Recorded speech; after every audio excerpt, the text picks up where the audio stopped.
Hello friends, welcome to Sumi Mufas tasty kitchen. ഇന്ന് അടിപൊളിയായിട്ടുള്ള ഒരു ഉള്ളിക്കറിയുടെ റെസിപ്പിയുമായിട്ടാണ് ഞാൻ വന്നിരിക്കുന്നത്. അപ്പോൾ നമ്മുടെ വീഡിയോയിലേക്ക് പോകുന്നതിന് മുന്നേ എൻ്റെ വീഡിയോസൊക്കെ ഇഷ്ടമായാൽ ഒന്ന് ലൈക്ക് ചെയ്യാനും ഷെയർ ചെയ്യാനും ഒപ്പം തന്നെ സബ്സ്ക്രൈബും കൂടെ ചെയ്യാൻ മറക്കരുത് കേട്ടോ. നല്ല സൂപ്പറായിട്ടുള്ള ടേസ്റ്റി ആയിട്ടുള്ള ഉള്ളിക്കറിയുടെ റെസിപ്പി എങ്ങനെയാണെന്ന് നമുക്ക് നോക്കാം. അതോ ചോറിനോ നമ്മുടെ അപ്പത്തിനോ എന്തിൻ്റെ കൂടെ വേണമെങ്കിലും നമുക്കിത് കഴിക്കാം. അപ്പോൾ എങ്ങനെയാണ് തയ്യാറാക്കുന്നതെന്ന് നമുക്ക് വീഡിയോയിലോട്ട് പോകാം. ഞാനൊരു കട്ടിയുള്ള ഒരു കടായി അടുപ്പത്ത് വെച്ചു. അപ്പോൾ അതിലേക്ക് ചൂടായി വരുമ്പോൾ നമ്മൾ ഒരു 1.5 ടീസ്പൂണോളം പച്ചമല്ലി, 1/2 ടീസ്പൂണോളം കുരുമുളക്, ലേശം ചെറുജീരകം, 2 വറ്റൽമുളക്, അതുപോലെ തന്നെ ഒരു 1/2 ടീസ്പൂണോളം ഉലുവ, ഇത്രയും ഇട്ട് ലോ ഫ്ലെയിമിലിട്ട് നന്നായിട്ട് ചൂടാക്കുക.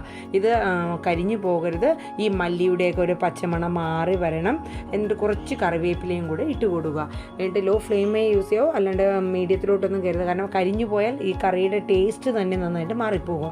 അപ്പോൾ ഇത് നന്നായിട്ട് നമ്മളൊരു 2-3 മിനിറ്റ് നന്നായിട്ട് ആക്കി വരുമ്പോൾ തന്നെ ആ മല്ലിയൊക്കെ ഒന്ന് മാറി, മണമൊക്കെ മാറി, ആ ചെറിയ ജീരകമൊക്കെ ഒന്ന് പൊട്ടി വരുന്നതായി കാണാം. അപ്പോൾ ഇപ്പോൾ ഏകദേശം നന്നായിട്ടൊന്ന് ചൂടായി വന്നിട്ടുണ്ട്. ഒത്തിരി മൂപ്പിക്കേണ്ട, ഈ ഒരു 2-3 മിനിറ്റ് ലോ ഫ്ലെയിമിലുള്ള ഒരു മൂത്തെടുക്കുന്ന രീതി മതിയാവും നമുക്ക്. അപ്പോൾ ഇതിന് നമുക്ക് വേറൊരു പാത്രത്തിലോട്ട് കോരി മാറ്റാം. അപ്പോൾ ഏകദേശം നല്ലൊരു സ്മെല്ലൊക്കെ ആയി തുടങ്ങിയിട്ടുണ്ട്, നല്ലൊരു മണമാണ് വരുന്നത്. ഇനി അതേ ചീനിച്ചട്ടിയിൽ തന്നെ നമുക്ക് ഒരു 2 ടീസ്പൂണോളം വെളിച്ചെണ്ണ ഒഴിച്ചു കൊടുക്കാം. വെളിച്ചെണ്ണയാണ് ഇതിന് ഏറ്റവും കൂടുതൽ ടേസ്റ്റും ആ ഒരിതും വരുന്നത്. മറ്റേ എണ്ണേനെക്കാട്ടിലും കുറച്ചും കൂടെ ബെറ്റർ വെളിച്ചെണ്ണ തന്നെയാണ്. അപ്പോൾ ഞാൻ വെളിച്ചെണ്ണയാണ് യൂസ് ചെയ്തിരിക്കുന്നത്. ആ വെളിച്ചെണ്ണയിലേക്ക് ചൂടായി വരുന്ന സമയത്ത് ലേശം കടു നമുക്ക് പൊട്ടിക്കാം. അത് കഴിഞ്ഞ് കുറച്ച് കറിവേപ്പില കൂടി നമുക്ക് ഇട്ട് കൊടുക്കാം.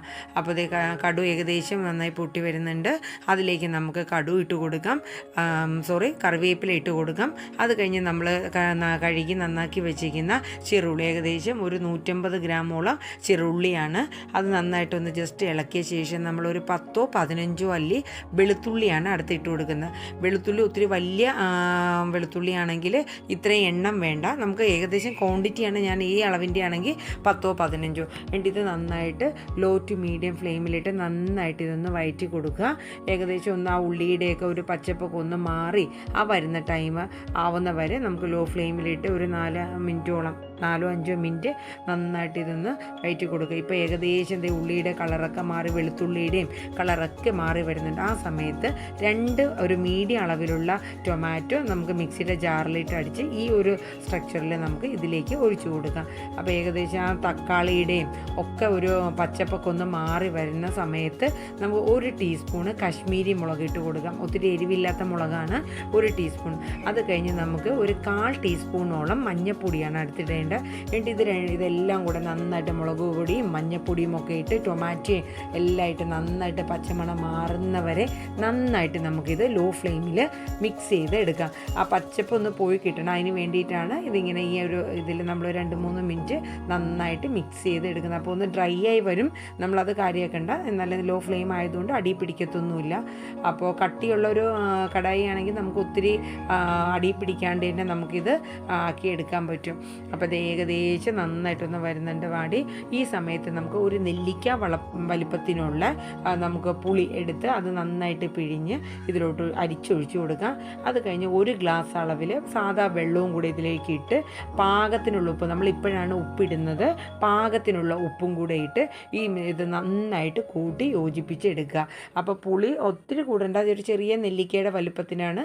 അത് കുടംപുളി ഇടരുത്, വാളൻപുളി തന്നെ വേണം. എന്നിട്ട് ഇത് നന്നായിട്ട് നമുക്ക് മൂടി വെച്ച് ഒരു 5 മിനിറ്റ് ലോ ഫ്ലെയിമിലിട്ട് നന്നായിട്ട് തിളയ്ക്കാൻ വേണ്ടി വെക്കാം. അപ്പോൾ അത് ഏകദേശം നന്നായിട്ട് തിള വന്നിട്ടുണ്ട്. അപ്പോൾ ഒന്ന് ഇളക്കി കൊടുത്തിട്ട് നമ്മൾ നേരത്തെ മിക്സിയിൽ പൊടിച്ച് വെച്ചിട്ടുണ്ടല്ലോ വറുത്തത്, ആ മല്ലിയും കുരുമുളകും ഒക്കെ, അത് നന്നായിട്ട് പൊടിച്ച് ആ മസാല നമുക്ക് ഇതിലേക്ക് ഇട്ട് കൊടുക്കുക. എന്നിട്ട് നന്നായിട്ട് കൂട്ടി യോജിപ്പിച്ച് ഈ സമയത്ത് നമുക്ക് ഉപ്പൊക്കെ എങ്ങനെയാണെന്ന് നോക്കുക. പാകത്തിനുള്ള ഉപ്പ് കുറവുണ്ടെങ്കിൽ കുറച്ച് ഇട്ട് കൊടുക്കുക. പിന്നെ അത് ഇട്ട് നന്നായിട്ട് ഇളക്കിയ ശേഷം ഇനി ഇടാനുള്ള അവസാനത്തെ ഒരു കണ്ടന്റ് എന്ന് പറയുന്നത് ശർക്കരയാണ്. ശർക്കര ഒരു ലേശം ഇട്ടാൽ മതി. അത് ഇടുന്ന എന്തിനാണെന്ന് വെച്ചാൽ നമുക്ക് അതിൻ്റെ പുളിയും എരിവും ഒക്കെ ഒന്ന് ബാലൻസ് ചെയ്യാൻ വേണ്ടിയിട്ടാണ് ശർക്കര ലേശം ഇട്ട് കൊടുക്കുന്നത്. അപ്പോൾ എന്തേ നോക്കി ഒരു 6-7 മിനിറ്റ് നമ്മൾ അടച്ച് നന്നായിട്ട് ആക്കിയപ്പോഴേക്കും അതിൻ്റെ ഗ്രേവിയൊക്കെ നല്ല തിക്കായിട്ട് നല്ല നെയ്തെളിഞ്ഞ് നല്ലൊരു സ്ട്രക്ചറിൽ വന്നിട്ടുണ്ട്. നല്ല മണം കേട്ടോ ഇതിന്. ഈ സമയത്ത് നമുക്ക് ആ പുളിയുടെയും എല്ലാത്തിൻ്റെയും കൂടെ ആ എരിവും എല്ലാം കൂടെ കയറി വരുമ്പോൾ ചെറിയൊരു ശർക്കരയുടെ മധുരവും എല്ലാം കൂടെ വരുമ്പോൾ നല്ലൊരു ടേസ്റ്റാണ് കേട്ടോ ഈ ഉള്ളിക്കറിക്ക്.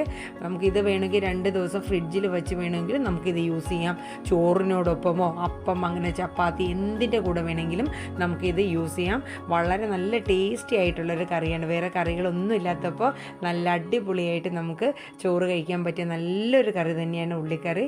അപ്പോൾ നിങ്ങൾക്ക് വീഡിയോ കണ്ട് അത് ഇഷ്ടമായ നിങ്ങളൊന്ന് ട്രൈ ചെയ്തുകൂടെ നോക്കുക കേട്ടോ. അടച്ച് വെച്ച് തണുത്ത് കഴിയുമ്പോൾ നന്നായിട്ട് അതിൻ്റെ ആ ഒരു നെയ്യൊക്കെ തെളിഞ്ഞ് നല്ലൊരു സ്ട്രക്ചറിൽ കിട്ടും കേട്ടോ. അപ്പോൾ എന്ത് ഈസി ആയിട്ടാണ് നമ്മുടെ ഉള്ളിക്കറി ഇവിടെ തയ്യാറായത്. അപ്പോൾ വളരെ ഈസി ആയിട്ടുള്ള ഈ വീഡിയോ നിങ്ങൾ ട്രൈ ചെയ്ത് നോക്കുക. എൻ്റെ വീഡിയോസൊക്കെ നിങ്ങൾക്ക് ഇഷ്ടമാവുമെങ്കിൽ ലൈക്ക് ചെയ്യാനും ഒപ്പം തന്നെ നിങ്ങളുടെ ഫ്രണ്ട്സിനും റിലേറ്റീവ്സിനൊക്കെ ഷെയർ ചെയ്യാനും സബ്സ്ക്രൈബും കൂടെ ചെയ്യാൻ മറക്കരുത്. അപ്പോൾ നമ്മുടെ സൂപ്പറായിട്ടുള്ള ഉള്ളിക്കറി ഇവിടെ തയ്യാറായി കഴിഞ്ഞു. എൻ്റെ വീഡിയോ നിങ്ങൾക്ക് ഇഷ്ടമാകുമെന്ന് കരുതുന്നു. അപ്പോൾ വീണ്ടും നല്ലൊരു വീഡിയോയുമായി വീണ്ടും കാണാം. ടാറ്റാ.